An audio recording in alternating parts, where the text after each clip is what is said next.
Yo, what's up? Welcome to Kind of Funny Games Daily for Wednesday, February 8th, 2023. I'm one of your hosts, Blessing Adeoye Jr. Joining me is host of PS I Love You XOXO, a.k.a. host of WWE's This Is Awesome, a.k.a. WWE superstar, Greg Miller. Hello, Blessing. How are you? Doing good, Greg. How's it going with you? Thank you, Barrett. Thank you, Barrett. It's going very well. It's going very well, sir. You have a look on your face. It's a big day. It is. Lots of stuff happening. Mainly stuff we can't talk about with the review season. Things are happening, popping off around here. That's exciting. On top of that, Mario's coming out of his hole. He's coming up like a little groundhog to tell you if you're going to give a shit about Nintendo for the year. You think he's going to see a shadow today? Oh, he's seeing a shadow today. I guarantee we're seeing a shadow. Hedgehog Mario crossover. Stuff. You heard it here first. I feel like there's always a different energy in the air whenever there's a Nintendo Direct. When you wake up in the morning, It's like there's hope. There's this feeling of hope, and there's this feeling of anything can happen. Yeah. Before the inevitable disappointment that we get. Of course, that's what always happens. The day. Yeah. What, give us Advance Wars. Just tell me where. We're gonna get Advance Wars date, please. Come on. When do you think we're gonna get it? What's Tears of the Kingdom right now? Tears of the Kingdom, May 12th. May 12th. April. Wow. I said I think we'll get it in weeks. I think prefer that. Yeah. I think a few weeks ago. I think the only thing that would deter them from doing it out today would be the physical copies. Mm-hmm. But I think that game. Well, that game is for sure ready, right? Because they've been sitting on it for a year. Yeah, they delayed it because of the war. Yeah. Thank God we solved all that. Yeah, no more war. Thank God Nintendo. They looked at their shadow and they're like, "All right, the war's over. We can actually release this thing." But I think we'll get it soon. At least I hope it. I hope so. Soon. Yeah. What's your hope levels overall for the Nintendo Direct? This is my favorite thing about not being a Nintendo fan, as you know, and not that I'm a hater, but like I was raised a Sega kid, so Nintendo was the enemy, so I have no nostalgia for them or anything like that. You're a Sega fan. Yeah. Well, yeah, back in the day. Well, then they burned my bridge. I didn't buy a Dreamcast. I was like, you sold me. You're part of the problem. You sold me a fucking Saturn. No, they're the problem. I asked for Christmas for a Sega Saturn and then had to sit with that fucking thing for a while. All right. They burned the bridge. They didn't deserve. The Dreamcast was good though. Dreamcast was good, but at that point, I can't fool me once. Shame on you. Fool me twice. Shame on Greggy. You know what I mean? Not going to do that. Not going to be a part of that system. The Saturn had that Sonic fighting game. I'm pretty sure. Let's not go into what the Saturn had. Let's not go into what the Saturn had. I think Independence Day was great on it. It was an Independence game. Oh yeah, Poe played it all the time. Dog fighting underneath it. It doesn't matter. So for this one, I'm just excited to be here. You know, we're gonna see some Tears of the Kingdom. Fantastic. That's awesome. Mm-hmm. Metroid Prime 4, is that actually happening? I know we're going to talk a little bit about it here on the show. Awesome if that's going down or whatever. And then what crazy little indies you got? What's dropping new? What are you doing here? What's going on? Is there Silk Song? Tim keeps saying we're getting a Mario. Yeah, I'm sick of seeing Andy's heartbroken about that. Mm-hmm. I don't even want to see Andy's heartbroken about that. Tim's always talking about a new Mario game. I'd be down for a new Mario game. Let's see what's up. Oh, yeah. Yeah, I'm excited for it. I think the thing I'm still excited for the most is to possibly see more Tears of the Kingdom. The thing I've been asking for possibly? We'll for sure see some more Tears of the Kingdom. I think it just depends on what. Because Tim... Like more info, right? And not just like a tone-setting trailer or something, you know? My want would be for the equivalent of the story trailer that we got at that Nintendo Switch reveal event, where it was, a 2 to 3 minute trailer, and you saw like the beautiful music and Zelda's crying into Link's lap and all this stuff. That's what I want. Tim seeded the idea that, what if it gets a delay at this Direct? Yeah. I hate that idea. For the record, that was what I woke up. I opened my eyes Nintendo Direct Day, and I was like, they're gonna delay Zelda. You are crazy. Don't say that. Don't put that in there. Well, here again, if it doesn't happen, then I've done my duty. You know what I mean? I've gotten you prepped for the worst, and you're okay. All right. There you go. I'm Joel. You're Ellie. Is that how that I'm prepping you for the worst? You know what I mean? Okay, no, I see what you're doing. I'm gonna Sherpa you through today. I appreciate it. Before we get into today's stories, I want to talk a little bit about Star Wars Jedi Survivor. Because yesterday, IGN had their IGN First, where they revealed extended gameplay of Star Wars Jedi Survivor. I couldn't find a way to fit it as a news story, because I don't know if I would say this is news, but I did look over yesterday, and Barrett was watching this at his desk, and it looks hot. I want the Barrett breakdown of what the Star Wars Jedi Survivor gameplay is. Not to show off too much of their exclusive footage. I just wanted to fuck you, Ryan McCaffrey. Just a little tease and then go over to IGN since they got the they need the views. They're hardworking people over there. Small independent channel. Like I just want to the I stands for independent. Yep, exactly. Independent Games Network. I'm really excited for it. Seeing the more of the gameplay evolve, right? Spoilers, late game spoilers for Jedi Fallen Order. One of the upgrades that you get as Cal Kestis is, you've been going back and forth between your single lightsaber, the double lightsaber, and near the end of the game, you can split both of those lightsabers and be 2 separate lightsabers. It's cool that they're going way more in depth with that in Fallen Order. It's like kind of just one attack, and this seems to be its own stance mode. Yeah, essentially stance, right? And that they're gonna kind of dive into that a little bit more. The UI update looks clean, and not that the UI was bad, except for the map in the first game, but something that's just a little cleaner, something that pops out a little bit more that I like. And then we got a little bit of a tease of how the map works when BD1 pops it out, and it BD1 definitely seems way more organized than the first game, which I'm very excited about. And then with that, enemy variety looks sick as hell. They show off some battle droids, and I'm interested to see lore-wise and story-wise why there's still battle droids on this random planet that Cal is checking out. And it seems that maybe it's just this planet and one other planet, but how big this one planet looks is really impressive. There's very early on they had BD1 kind of zoom in on an area very far away, and just the way it seems structured feels way more expanded upon than Fallen Order did, which is really cool. Outside of that, not much else. Was there any gun gameplay? Because I know there was blaster talk about how you use there with the was blaster. I think there's a DLC of you can get the skin of Han Solo's blaster. I don't remember seeing any blaster gameplay or anything like that. Yeah, I think it's probably just gonna be something he unlocks later, right? Yeah, and we do also see in a trailer from a couple of years ago that Cal's lightsaber is sent to seemingly some senator in Coruscant, so there might be a little bit where you have to play through the story without your lightsaber. So that might make sense. Yeah, well, it might make sense that now he has to use a gun or a less civilized weapon. Yes, exactly, Greg. I don't. Yeah, it's just, man, I really want that game. That's what I felt walking away from. And then the last thing I want to bring up is you were looking over my shoulder while I was watching this gameplay, and you were saying, "Man, why is Cal walking around like he needs to take a shit?" Yeah, he had a weird walk to him, which I'm sure is part of the story. He has a weird walk. You think that's part of the story? I assumed he hurt his back or something. He's out Some there. droid kicks him in the ass real hard, and then he's like, "Oh, I gotta walk like this for a while." But watching in the first 30 minutes. I saw it. I'm not saying it's wrong. I'm just saying that is not going to be part of the story. I'm just saying, my tailbone, my coccyx. Uncharted would be better if Nathan Drake halfway through just admitted that his fucking back was broken and started walking like that. That's all I'm saying. He's going through all his action. He walks that way in the first game, he needs to take a shit. So it's his walk. That's just his walk. Yeah. Right, I also appreciate Cal's getting a little he's getting a little beefier.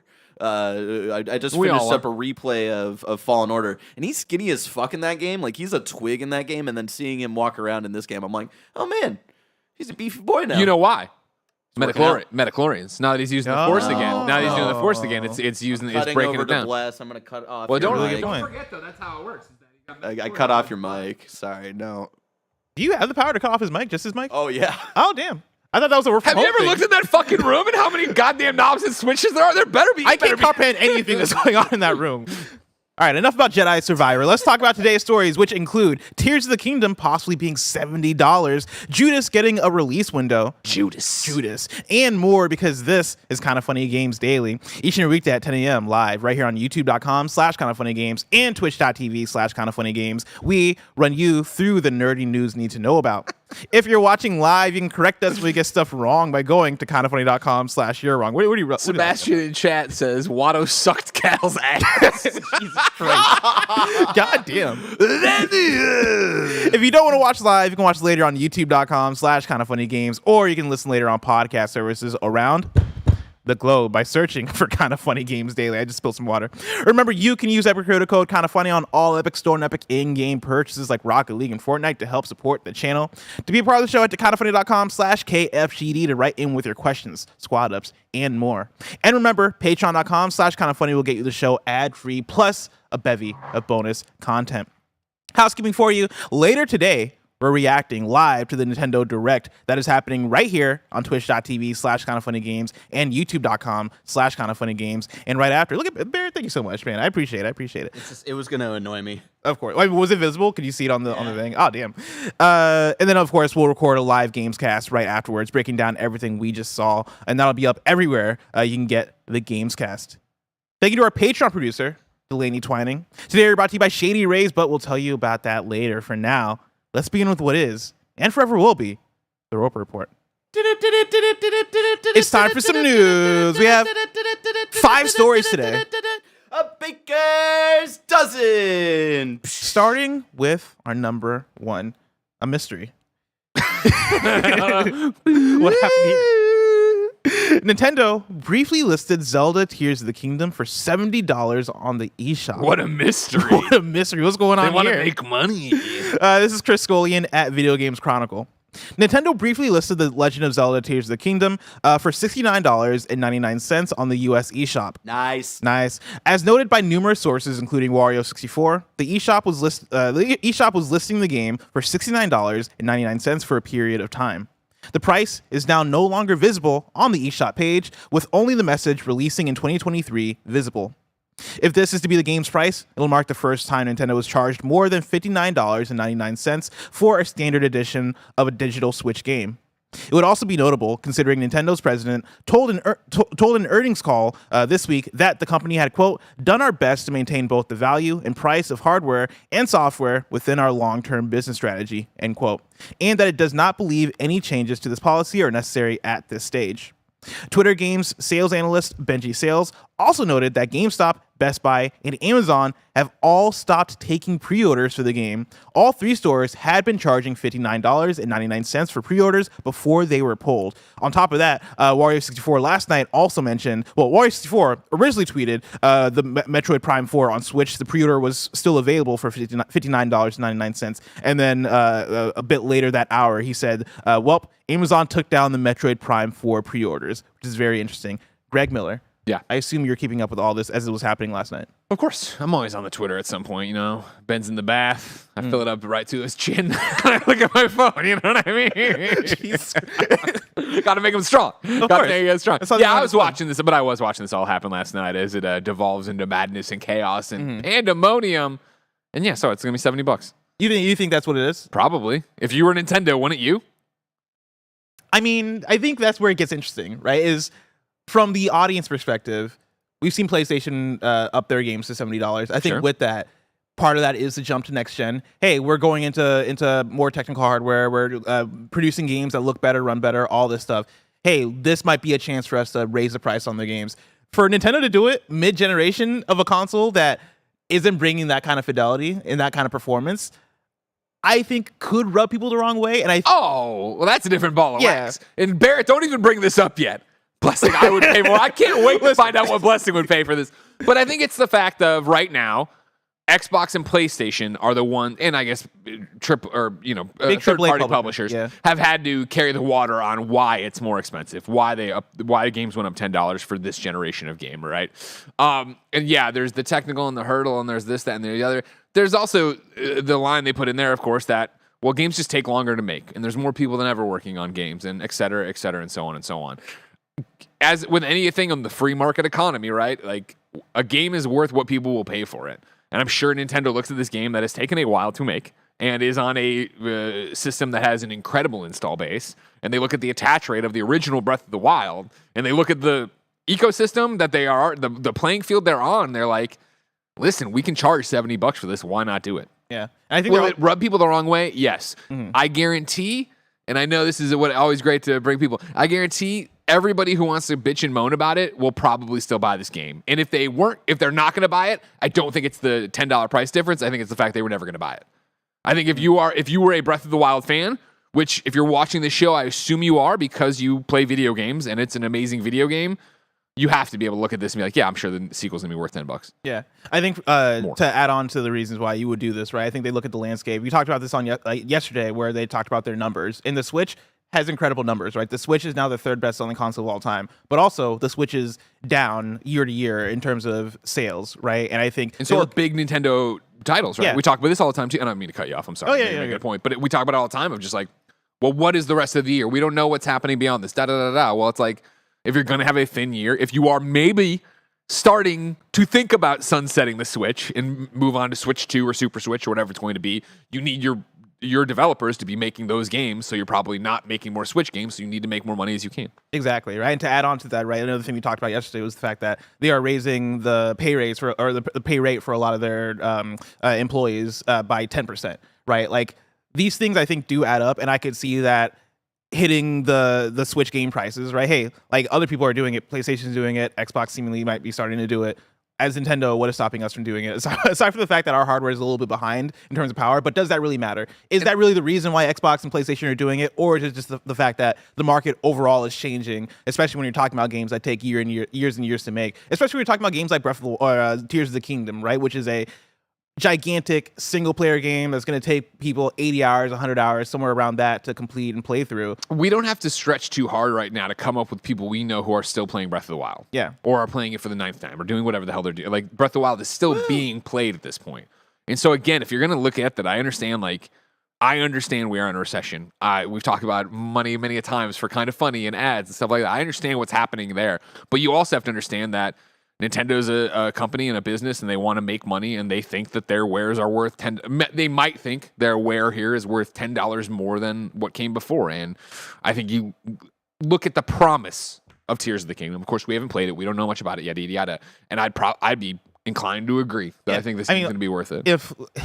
If you came to me with Breath of the Wild and you're like, hey, we're going to charge more money for Breath of the Wild, I'll pay more money for Breath of the Wild, just based on how much I love Breath of the Wild. Yeah. Right? And that's going to change person by person. And I think it comes to, I put out the tweet last night joking, saying I would pay more. I would pay more for Tears of the Kingdom. So now we're going to play the game. How much would Blessing pay? Barrett, hit the theme song. Do-do-do-do. Do-do-do-do. How much would Blessing pay? Do-do-do-do. Blessing, how much would you pay for Tears of the Kingdom? Because, correct me if I'm wrong, Breath of the Wild, like your favorite game of all time? Favorite game of all time. Okay. $71 probably. $72. You're like, that's not getting outrageous. No, I was having the back and forth with Mika Burton actually online about this. I've heard of her. Because she was like, yeah, I'd pay like $200. And I was like, Mika, I would pay more than $200. Is the thing for me is Breath of the Wild for me is more fun than vacations that I've been on. I saw right? this tweet. That was good. Yeah, and I've been on like an international trip could run you in the thousands. I'll pay $1,000 something for Tears of the Kingdom. Now there Give are me an exact price though. an exact price. I would pay $1,200. I just want to see what for Tears of the Kingdom. $1,200. $1,200. Nintendo, don't listen to this. Shut this off. Don't you fucking dare. But yeah, I would. And there are very few games I would pay that price for. Tears of the Kingdom is probably the only game I'll pay that Remy, price for. Blessing lost all credibility with this statement. I know. But listen. Hey, no, that's an honest take. This is what I'll propose to chat. Your favorite game of all time, how much would you pay for that game? If somebody brought it to you brand new that you've never played it before, your favorite game of all time, how much would you pay for that? Because I would pay a lot of money for that. One of my favorite experiences ever, one of my favorite pieces of media ever. Yeah, I'm paying a lot of money for that. Sure. The problem, of course, that, and this is always the thing with a new game, right, is it's the gameable. Of course. How much will this actually be worth? In the hindsight, obviously, yeah, you would have paid whatever for Breath of the Wild, but now we are in the precipice if of Tears of the Kingdom comes out and it ends up getting 8s across the board, I take all that back. I'll pay $70 for it. Fair enough. But yeah, for my favorite game of all time, I'll pay that much. Ladies and gentlemen, Forbes 30 under 30. No, you're not. You're shaking his head. No. Why'd you fucking come in then? I thought you had something to say or you wanted to He's just trying to pawn off a coffee right now. No shit, really? Would either you like a sweetened iced coffee? I've been trying not to drink coffee. I'll take it. It's gonna be a long day, Bless. You need It it. is gonna be a long Oh, it's time to play a game with you of how much would Tim pay? Do-do-do-do. Do-do-do-do. How much would Tim pay? Tim, welcome to the show. How much would you pay for Tears of the Kingdom? It's an excellent question. Now, I would never answer $1,200. because the answer's higher. But Bless saying $1,200 makes me think I would spend $1,200 on Tears of the Kingdom. See? 'Cause- if Nintendo was like, this is the only way you can play Tears of the Kingdom, you have to pay $1,200, I'm doing it. If Nintendo came to me and was like, you have for the rest of the year, you can't play any other game but Tears of the Kingdom if you wanted to play Tears of the Kingdom, I'd be like, all right, sure, I can wait a year to play other games. That's the thing. Like, your point about the experience of what an experience is worth to you. I saw you tweeting about this, bringing up vacations and shit. Fuck a vacation, dude. Yeah. Zelda, baby. Zelda. I'm thinking of Vacation. I'm going to Hyrule. Hyrule. Yeah. No, I'm with you. There you go. There you go. Y'all are psychotic. Here's the question I'll pose to you. Yeah. Sony Santa Monica. Sure. They announced God of War 3. Yeah. How much would you pay for it? They're like, we're raising the price to whatever Greg Miller's lowest or highest price is. Sure. Yeah. Do-do-do-do. Do-do-do-do. How much would Greg pay? I mean, it's such a weird question. Like, I vibe with it. Don't get me wrong. I feel it. But I think it's when you get to $100 where I feel like once we go north of that, I start being like, what the fuck is going on? And like, don't get me wrong. This would be a very weird world where Sony's going above $100 for a game and they're explaining why and what the reasoning is. $1,200, no. To even play God of War, my favorite game, 2018, favorite game of all time or whatever, or Peace Walker, whatever you want to talk. Oh, fuck Peace Walker, though. Yeah, if Kojima was like, I'm making another Peace Walker 2 right now. Boy, did. Yeah, I mean, $1,200 is an insane price point. Oh, yeah. Okay. I mean, I understand that. I understand that. Okay, I'm just saying, that's how much I fucking love that game. I hear you, and I'm not trying to take away from how much you love the game. That's not at all what the point we're trying to make. Yeah. It's just, $1,200 is not outrageous. Like, wait, if I'm thinking of my second, if I'm putting, let's say Persona 4 is probably my second favorite game ever. Nice. If Persona 6 is coming out, I would not pay $1,200 for Persona 6. Yeah. At that point, I do go back down to like 90. $100 seems like a good ceiling unless they're going to come out and be like, yo, we need to keep the place afloat. This almost broke us. We're doing this thing. We're doing $120 for whatever, and this is the bonuses and yada, yada, blah, blah, blah. I don't know. Fair enough. Such a weird thing. But I think $70 for Breath of the Wild, it will happen. I saw plenty of people in the chat going like, Switch games aren't worth $70. I think that, of course, is Eye of the beholder. exactly. What does $70 mean to you? What does a game mean to you, right? Like, I think for me, and when I play a Switch game, I mean, Pokemon, everybody talks about performance and stuff like that, and yada, yada. I'm not saying that should be a $70 game, but it is that idea of how much fun a game is and what you're getting out of it and all these things where, honestly, the graphics in Switch looking dated is something different. That's not usually on my list of gripes when I'm like, I didn't vibe with this Switch game. It's not usually, Odyssey is amazing, and I think it looks amazing. Like, there's a ton of stuff you can get out of it. That's the thing. So we were talking about this yesterday, actually, when we were talking about Switch software sales and how hard Switch IP hits in terms of Animal Crossing hitting. Yeah. My God, Animal 40 Crossing, 40 million. Like, Mario Kart 8 Deluxe hitting like 50 million sales.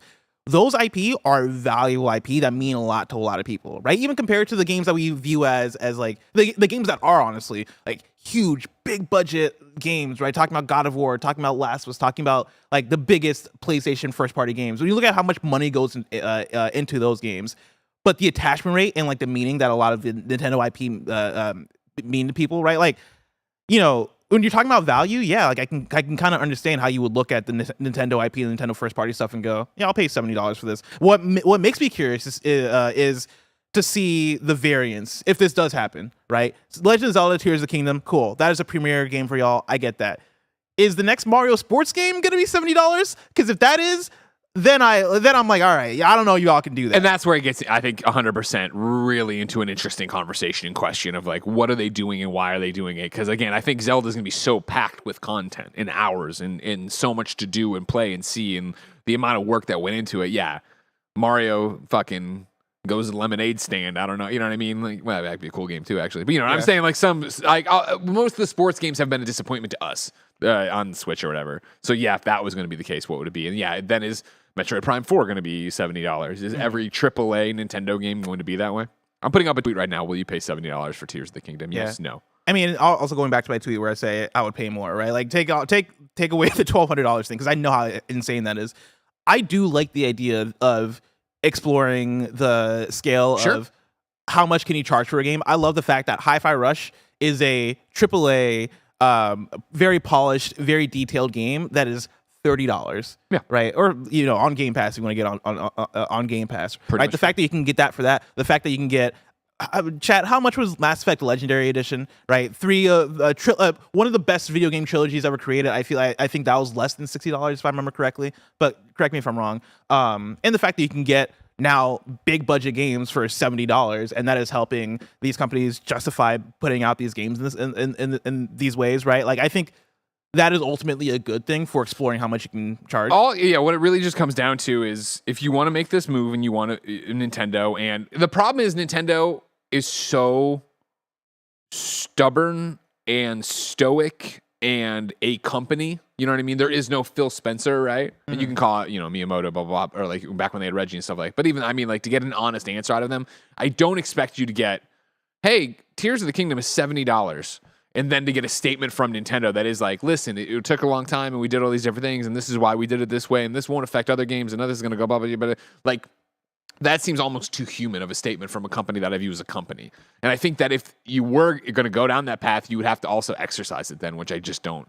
I think it'd be an easier pill to swallow if it was, cool, Tears of the Kingdom is going to be $70, but this game is going to be $20 and this game's only 15 and this game's 9, this game's going to be 60, this game's going to be, you know what I mean? Like, show kind of what you're doing, but I don't think they're going to show their work on this, and we'll just leave it to more like what's going to happen. And again, people will be bent out of shape, but Metroid Prime 4 is an interesting one. I don't know if people would pay $70 for that. Really? Yeah. Because like you start talking about like how big of a deal Metroid is, and it's a big deal to a small group of Nintendo fans, but not every Nintendo fan. Mm-hmm. I want to bring in a question. Legendary, it was 60 according to Nano. 60. I think I was thinking of Shadow Colossus from Blue Point, which was for sure under $60. But I want to bring in a question from Nano, who writes in kindafunny.com/KFGD, just like you can, and says, hey, y'all. So we all saw the same thing last night, right? Tears of the Kingdom costing $70 and other Nintendo games that already had pre-orders opened take down their listings. Does this mean we will be getting a new Switch? Or does Nintendo think we're crazy enough to pay $10 more for games on the same console that we've been screaming about for years as being outdated? Thanks, Nanobiologist. Do you think this might point to a new console?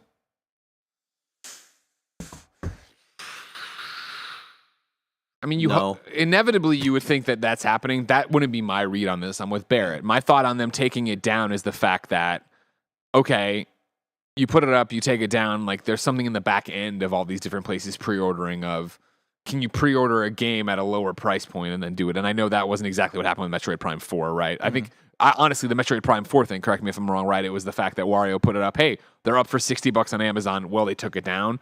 And they also took down the Tears of the Kingdom. Like, right, I think that's more than, it's more, my chips are on, it's not about, hey, we have a new console coming. It's more about, hey, you stupid fucks, we told you this doesn't go live till after the Direct. Why is it up right now? Mm-hmm. And that getting your hand slapped, taking them all down right there. Gotcha. I think at today's Direct, you get information about Zelda, you get information about Metroid, and I think then they're supposed to go pop. The pre-orders are available right now. We shall see. Yeah, and I also don't think we're at this point to any new console thing. I think part of that is the fact that we've talked about this recently about how the reports about how they had plans for a Switch Pro, but then they canceled plans for a Switch Pro, and it seems like we're a bit far off from getting any sort of Switch jump, like big jump. But I don't know. I'm curious to see. Story number 2 is more Nintendo news. Nintendo says it's not planning Switch price cuts as its console business, quote, enters uncharted territory. Let's go. We're getting Uncharted for the Switch. This is Tom Ivan at Video Games Chronicle. Nintendo has said it's not currently planning to cut Switch hardware or software prices in a bid to help it navigate uncharted territory in its console business. The company announced this week that the Switch shipments had reached 122.55 million units as of December 2022, a feat only bettered by its Nintendo DS handheld, which hit 154 million, and Sony's PlayStation 2, which hit 155 million. I should also put in here that we don't know how much the Vita sold, because PlayStation never gave us final numbers. That was a great tweet yesterday from Daniel Ahmad. Yeah, Daniel Ahmad. However, Nintendo also said it now expects Switch hardware sales for the current fiscal year ending in March to total 18 million, down from 23 million units a year earlier and 28.8 million the year before that. Given the downward trend as Switch prepares to enter its 7th year on the market in March, during a financial results briefing this week, Nintendo was asked what its vision for the future lifecycle of the console is. Quote, "We believe that we are now entering uncharted territory within our dedicated game console business," he said, translated by VGC contributor Robert Sefizin. Quote, "Within this environment, it will not be easy to sell hardware at the same price as before. As a result, we realize that our new challenge will be convincing consumers who are considering new purchases, replacement purchases, or additional purchases to pick up the Nintendo Switch," end quote. With the company yet to announce a Switch successor, Furukawa said Nintendo aims to grow the console's user base by continuing to support it with both new and classic games. Quote, "Regarding hardware, we believe that there will be opportunities for new customers to purchase our products by proposing both new and classic titles," he said. Quote, "We also believe that continuing the life cycle of the Nintendo Switch will lead to opportunities for additional software to be played by consumers," Furukawa said. Quote, for example, during last December, Nintendo Switch total consumers hit a record high, and many continue to play Nintendo Switch. Therefore, it is integral to show the appeal of Nintendo Switch through future software proposals to customers who are considering purchasing new hardware, replacement hardware, or additional hardware. End quote. So basically, you got to put out software to sell the hardware, is what they're saying. That's what they're saying. Shocking. Crazy. And they're about to do that for $70, and they are going to be selling that to 123, I'm rounding up, million units that are in the wild. Yeah. 123 million. Think about the attach rate of Animal Crossing, of Kart, of Zelda. Yeah, they're not going to be afraid to move to $70 and keep this going and probably put out yet another revision to the Switch and have you buy that version rather than the Pro or Switch 2 or whatever you all want for it.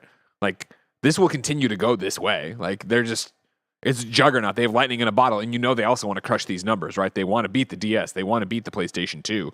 I think they'll continue on that track for quite some time. Yeah, and it's funny because me and Tim were just having this conversation yesterday, and now seeing this update to it, I have more belief that they will end up surpassing the DS and PS2 because it seems like we're going to be here in Switch land for a little bit more, and I'm curious to see what the revisions look like for the Switch if those end up coming through, and if not, right, like what software looks like. Me and Tim have had this conversation a lot as far as where we're at in the Switch generation. We've had the Switch has been out 7 years. That's a whole console generation's worth of time right there. Yeah. And we're going to have 6 years. Damn it. I think we're entering the article year mentioned 7 years, though, right? Yeah, I think entering its 7th, maybe. Entering like that. 7th year. My apologies. Good But job, Barrett. Even still, that is a consoles generation worth of time, right? And I don't think by this time next year we're going to be getting a new Switch console. It seems like we at least got maybe 2-3 more years left with this thing. And if that's the case, yeah, like the Switch one is going to have a long life cycle, but then it's also going to have a lot of time to sell. And then also, it makes me curious about what the software is going to look like because, like Tim has mentioned, we've gotten pretty much all of the big games that you would expect for a big Nintendo console. We've gotten a big Mario, we've gotten a 3D Mario, 2D Mario, we've gotten like pretty much all the Mario sports you can ask for. I know baseball's still out there. I know like some of the lower tier ones are still out there. No offense to baseball, but we've gotten all the Mario sports games. We got multiple Mario parties. We got a Zelda. We got Sonic. We're about to get a second Zelda. What do the next 3 years of Switch look like in terms of software? Has me both curious but also excited. Metroid Prime 4 is a game that for in some instances I feel like shouldn't exist just in terms of numbers and how not well Metroid tends to do in numbers, but it's one that we're getting because the Switch is doing so well and because Nintendo now has the leeway to revisit franchises like Metroid and go, what if you made a big new one? I wonder what else they do that with. What's so fascinating about this uncharted territory they're talking about is the idea that Nintendo, and I know this will anger people who are already angry at $70 and everything else, Nintendo has never hung their hat on graphics. That's never been their thing. And I shouldn't say never. Obviously, SNES was the thing. But I mean, in the more modern times, they stepped out of competition with PlayStation and Xbox. We're like, we're doing our own thing. We're building this thing over here. And so to do that, to step aside and really put your foot down of like, yo, that's not what we're about. Yeah, the Switch is aging, but if you remember the big conversation when Pokemon came out and like got framey as shit and barely ran and was buggy, yada, yada, yada, people started bagging on it. But then there was a whole bunch of people like, yo, and I'm going to get it wrong, right? Fire Emblem had just come out and it was gorgeous. Xenoblade 3 had just come out and was gorgeous and it ran great. This isn't a hardware thing. This is a developer thing. And so if you're able to eke that out of the system and have it still look good and have it, I start to wonder really, again, uncharted territory, 123 million rounding up. Like, are they sitting on IP for the next Switch or next whatever console, or are they going to put out another Animal Crossing on Switch? Are they going to put out a brand new Mario Kart on Switch? And again, you could time this out with the Switch New Game Plus or whatever the fuck in Switch Plus that isn't a full-blown new SKU, but it's got whatever, and I'm not a developer or hardware manufacturer, it's got whatever built in to load faster, to do this better, yada, yada. It's like a PS4 Pro. Exactly, right? What we all kind of were, the Switch Pro, right? That's been rumored forever and ever. And what we thought OLED was going to be, but then just turned out to be an OLED screen. Like, again, the message we all sent when they put out the Switch OLED and we all bought it was, we love this system and we'll continue to buy iterations of it. So yeah, put out Zelda, put out Prime, put out another Kart, put out another Animal Crossing, and then eventually, in maybe a year, 2 years, whatever, put out a Switch Pro. And I'm not trying to drum up that rumor that we've beaten dead, but like, I think that's a more likely scenario than, hey, we are starting all over. We are doing the thing. I think Nintendo looks at these numbers and like, let's fucking ride. Let's go. Let's be the number one selling system because again, when we put out, we'll buy other ones. Yeah. And again, it's been such a, window, not even having been, right, having a child, but my friends who have children who have now grown to the part that they're playing Switch games, talking to them about the amount of Switches they've bought.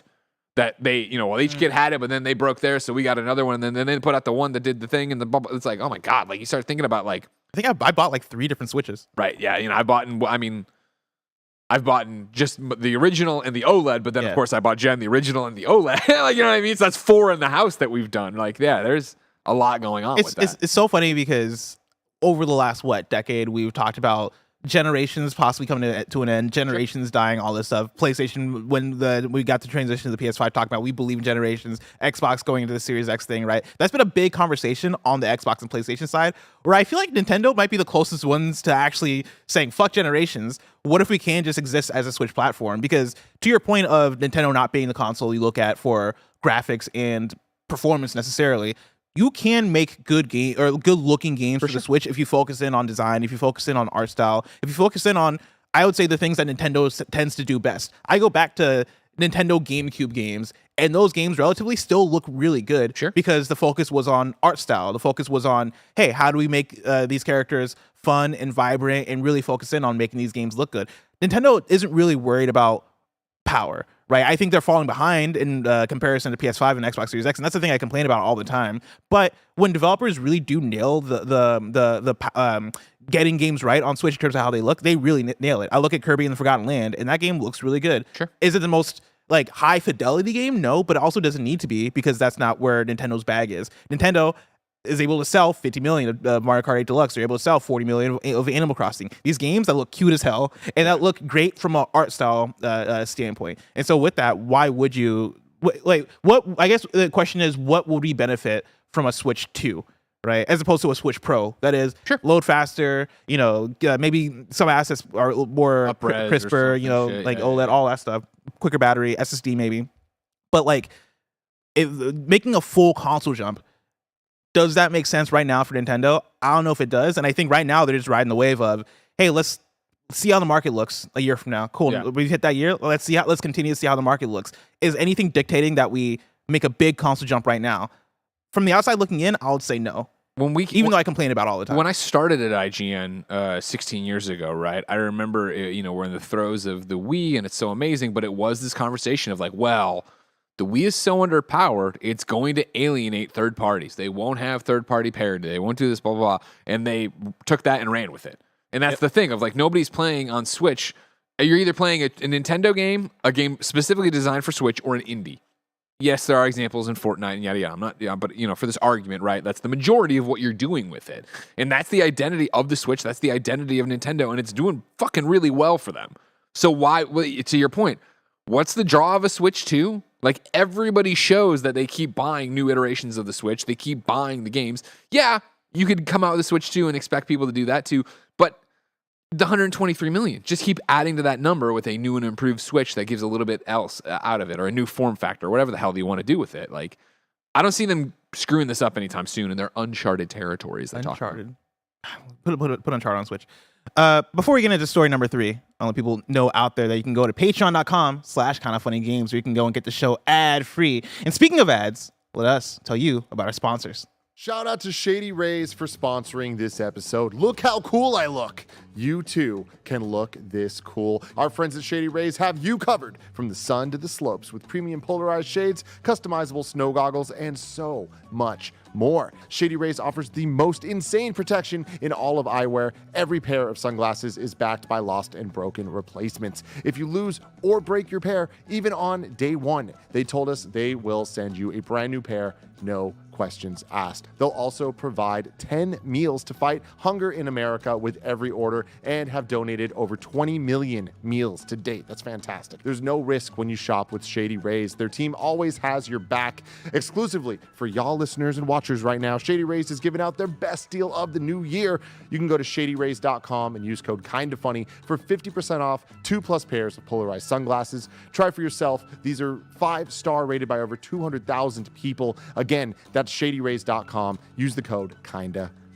Shout out to Honey for sponsoring this episode. Honey is the easy way to save when shopping on your iPhone or computer, and thanks to Honey, manually searching for coupon codes is a thing of the past. And we all know there's nothing better than the feeling of saving money. Honey is the free shopping tool that scours the internet for promo codes and applies the best one it finds to your cart. When you check out, the Honey button appears, and all you have to do is click Apply Coupons. You wait a few seconds, you see the fun little dancing guy. Honey searches for coupons, and it finds you the best ones. And then you just watch the prices drop. We here at Kinda Funny have been using Honey for years, and it's helped us save thousands on tech, costumes, food, you name it. Honestly, I just love how easy it is to just set and forget and save. That's the best part. Honey doesn't just work on desktops, it works on your phone too.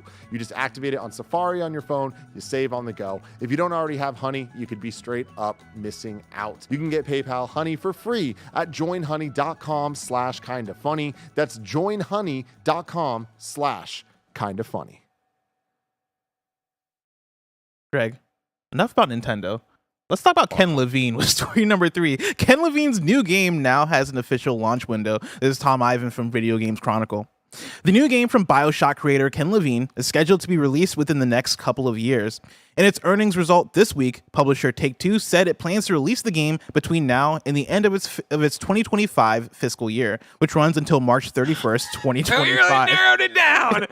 Judas is one of 87 games Take-Two is planning to release during this window. 38 of those games are mobile titles, although delays are always possible. Quote, "We did have some slippage in the last few years," Take-Two CEO Strauss Zelnick told IGN. Quote, we really feel stable right now. I feel great about our upcoming schedule," end quote. Judas is the debut title from Ghost Story Games, which Levine formed following the closure of BioShock studio Irrational Games. Officially announced in December, it will be released for PS5, Xbox Series X, and PC via Steam and the Epic Game Store. Did you notice that the character that you play as is a little paw print tattoo like you do, Greg? Oh, I didn't see that. Right on their wrist. Hold on, let me see. We'll see if they have it by the time this game actually comes out in 2025. Oh, there it is. Yeah. Oh, wow. Look You at missed it. it. Look at that. Whoa. Am I this guy? Oh, they're already breaking the fourth wall. Damn, you know Ken Levine loves to do crazy shit like that. It's crazy. That'd be awesome if at the end of the game it just rotated around. It was me. It was Greg Miller. It was Greg Miller the whole time. Turns out when you play the game, the main character has some kind of quality that you have. I'm gonna look in the mirror. It has the same exact glasses. It'd be crazy. I could see Ken doing it. You think he can pull it off? It's gonna be VR. It's gonna scan your face, scan your eyes. Man, we've been waiting a while for this, right? Catch me up. Is this one that we've known about for a while? I know we got the announcement at Game Awards. It's the one that had been rumored for. Well, I mean, it's the thing they've been working on. Okay. Like it's just this.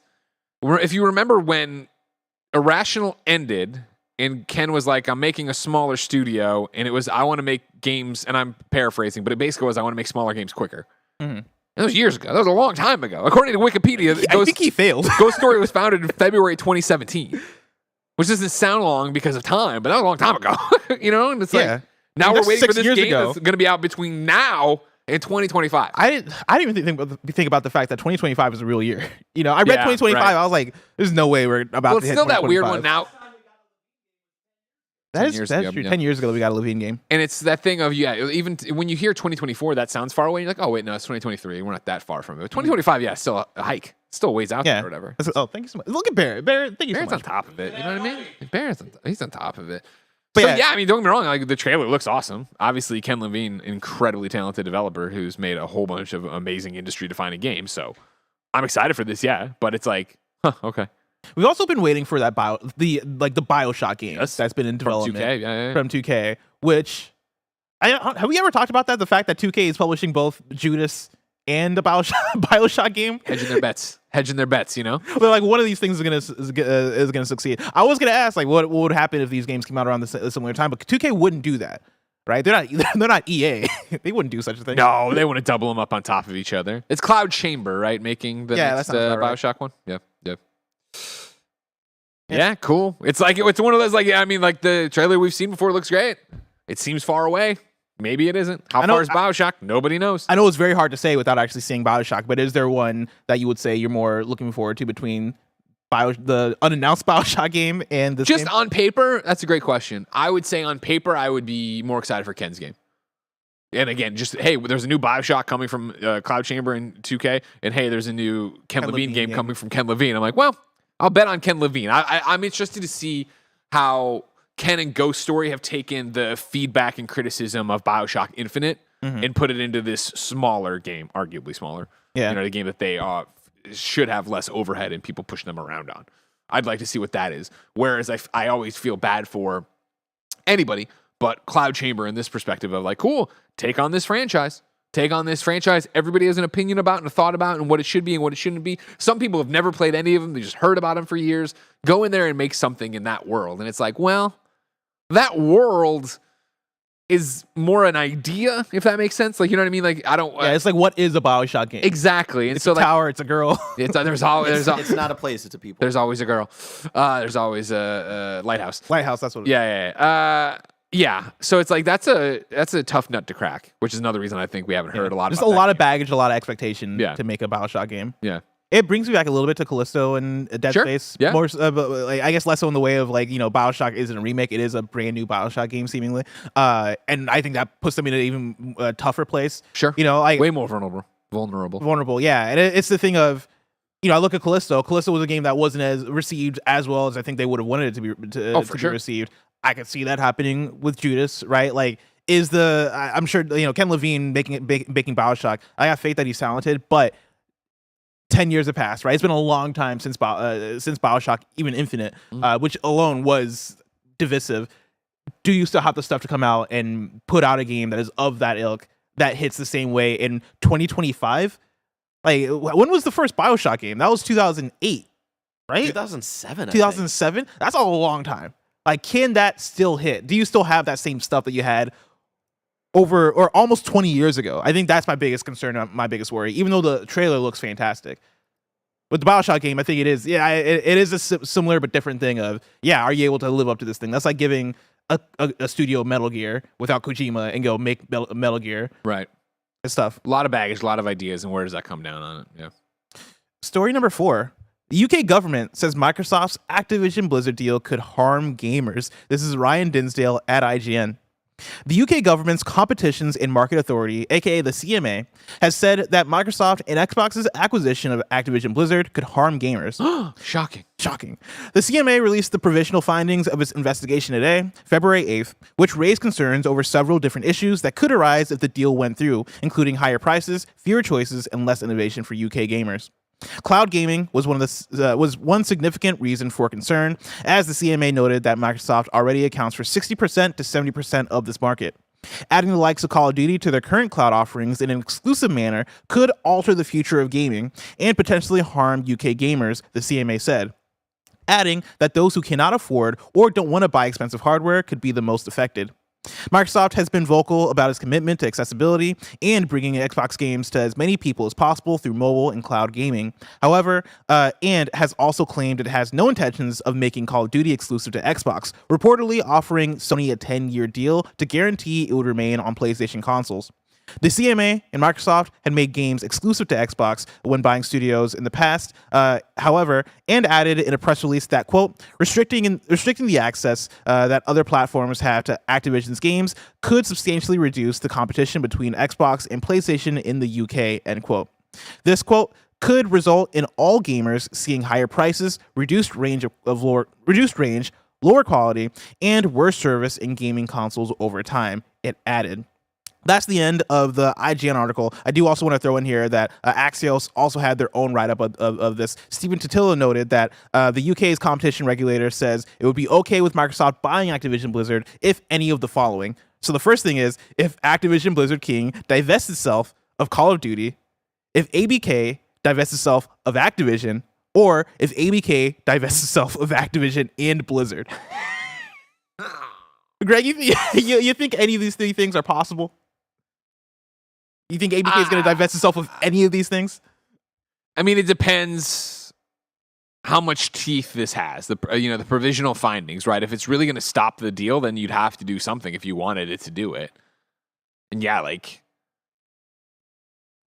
the fact that they put, and I'm not obviously into the documents, the legal documents. ABK divests itself of Call of Duty. ABK divests itself of Activision. That's where I'm like, all right, so Call of Duty is an independent part of this. Then I could see, yeah, okay, we'll divest Activision. Because what the fuck's Activision got? We get to keep Call of Duty, World of Warcraft, Diablo. Like, if you can keep cool. the IP and then say bye to the Activision studio. can take off. It said fuck off Activision, and Activision's like, what are we gonna do now? Well, we still making Crash games? Yeah, You know what I mean? Like, I guess we're making more Crash Tony games. Hawk, I guess. I don't know. Do we even have Tony Hawk anymore, I guess? I don't know. That would be the thing for me, is what I would think. I would imagine that would include Activision and its IP. It would have to, right? But I mean, the fact that Call of Duty, well, I guess you can keep Activision without keeping Call of Duty, but I don't think you can. Now, I hear you. Call of Duty without keeping. On paper right now, I would think that is correct. But as you get into the negotiation with all this stuff and you're trying to throw the UK a bone, governor, that becomes a conversation. that's when it's all right, fine. But we're going to spin off Call of Duty, and that's its own leg structure, whatever, a pillar of what we're doing here. See if that works for them. But I'm so sick. I'm so sick of talking about this. I'm sick of talking about it without the juicy stuff. Exactly. Can we get to where this is just like noise to me. I'm like, all right, cool. Happen? Like, I don't a provisional. Just fucking say if you're in or out. What are you doing over there, UK people? What are you doing, Tories? Labour Party. They're trying Prime to Minister, King to be Prince Charles. Somebody just fucking make the call. Gary Whitta, come get your country. Yeah, come get your come on, man. Come on. Get your beans on toast and get it together. They're trying to protect the UK gamers, Greg. That I did highlight that. We need more innovation for the UK Less gamers. innovation for UK gamers. Fuck off. You know what I mean? You got Dreams. You got Media Molecule. They're innovating for everybody over there, all right? And you don't even care about the innovation. God forbid anyone talk about Dreams and Media Molecule over there. All the UK wants is headlines about Princess Di and Activision Blizzard's UK gamers and non-innovation. Princess Di? Where'd Princess Di come They're from? still in the headlines. I watched the Harry and Meghan documentary. They are horrible to those people. You see my tweet about Dreams last night? I tweeted, I was playing Dreams the other day, and I found a creation that I was like, oh my god, I can't believe this thing is real. Somebody's making a JRPG. I was playing the demo. I think Barrett's The beast! Barrett has pulled it up. But this is a Made in Dreams creation that basically somebody's take on Xenoblade Chronicles 3. Okay. Barrett, if you scroll to the second video in the thread, I think it's even more impressive than this, right? Where you can see the start screen here.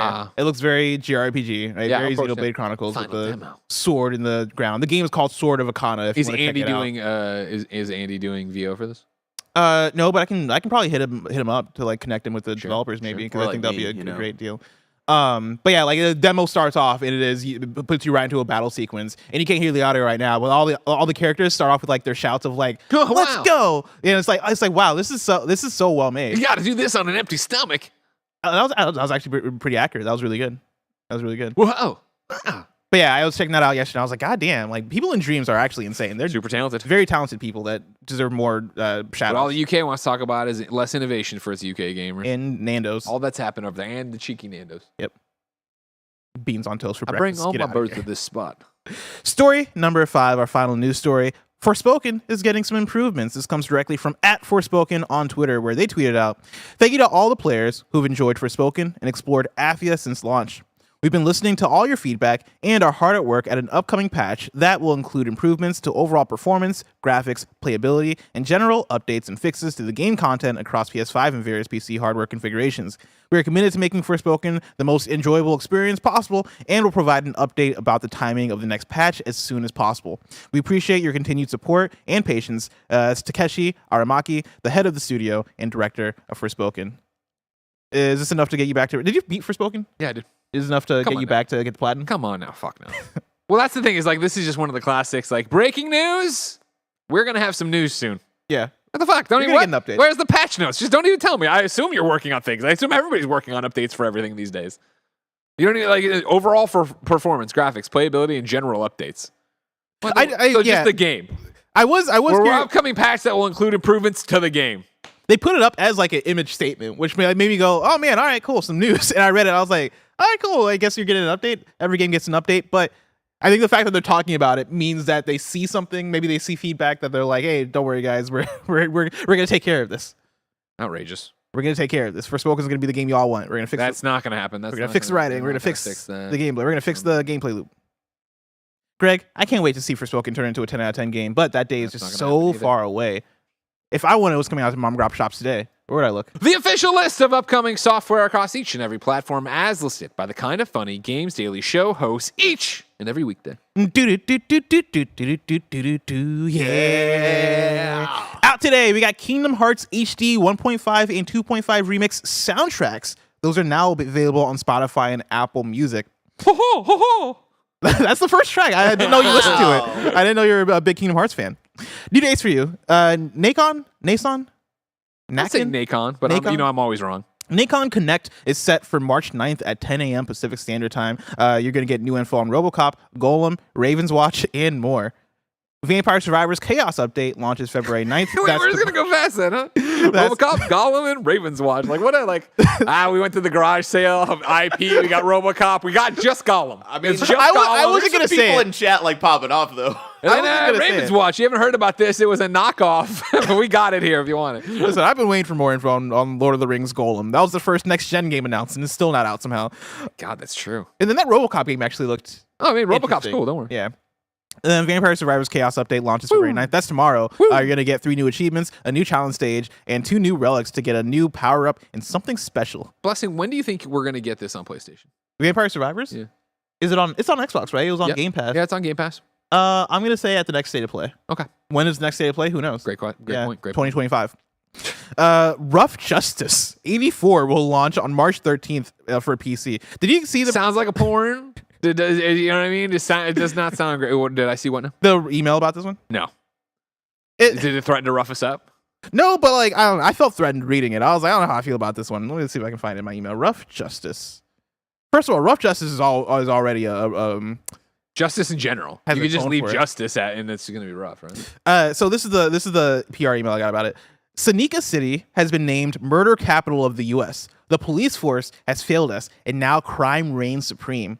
Only Jim Baylor's security agency stands in the way of mobsters and criminals in their attempt to fully take control of the streets. In a world that has spiraled out of control, justice ain't blind. Justice is rough. It's rough. I don't like that. Something about that just doesn't sit right with me. I don't know. Deckham hits the ring on March 7th for Steam. Deckham, I checked out the email for. That game looks pretty cool. What is it? It's a card game that is like solitaire, but like it's like a boxing card game. Like it's themed Okay. around boxing. Okay. It looks really interesting. Barry, if you're able to find Deckham, a trailer for that, I appreciate that. And then Escape from the Red Planet comes to Steam on March 14th. Mars. So this right here is Deckham. Okay. Little Howard Cosell knockoff at the top there. Okay. Yeah, little fun art style here, kind of cartoony. Sure. But yeah, the email described it as solitaire. You But know, this doesn't boxing. look like solitaire, but it is boxing themed. Huh. So I kind of want to check it out because I like a good card game. Sure. Okay. Deals of the day for you. Coming to Game Pass on February 9th, you're getting Madden NFL 23 and SD Gundam Battle Alliance. And day. On the 14th, you're getting Mount and Blade 2. On the 15th, you're getting City Skylines Remastered. On the 16th, you're getting Shadow Warrior 3 Definitive Edition. And on the 21st, you're getting Atomic Heart. Now it's time for kindoffunny.com/you're wrong, where you write in, let us know what we got wrong as we got it wrong, so we can correct it for those watching later on YouTube and listening later on podcast services around the globe. Nano says Shadow Colossus Remake was $40. Appreciate that, Nano. I'm saying explore the scale. People are editorializing about Kind of Feudy. Go watch Kind of Feudy.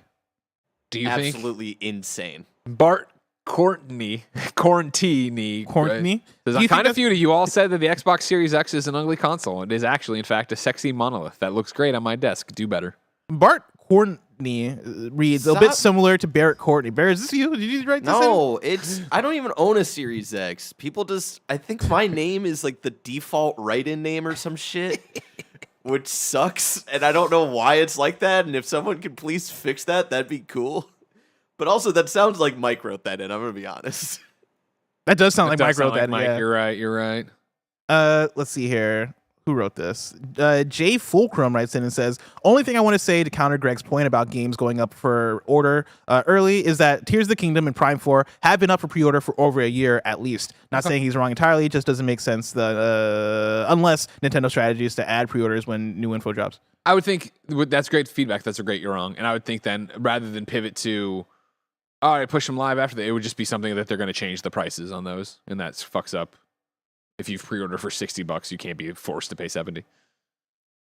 But I don't know shit. I'm stupid. You don't know Jack. I haven't even had a Coke today. Oh, Wanna that's have what two? it is. That's what I needed, a Coke. I don't want to. That was too much. No, I don't need that. That's fine. That's editorializing, but I appreciate it. But no. That's it for kindafunny.com/you're wrong.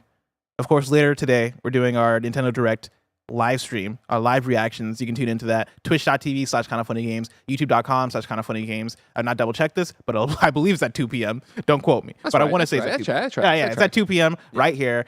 I want to say it's our We'll probably be live a little bit before then, just to get everybody to sit in and stuff like that and all that good stuff. Hell yeah. And that's our first Nintendo Direct reaction from the studio, right? So that's exciting. Yep. Come see the set. Come see how cool it looks. Come see us nerd out together. Tim might spill some Kool-Aid on Andy's PC.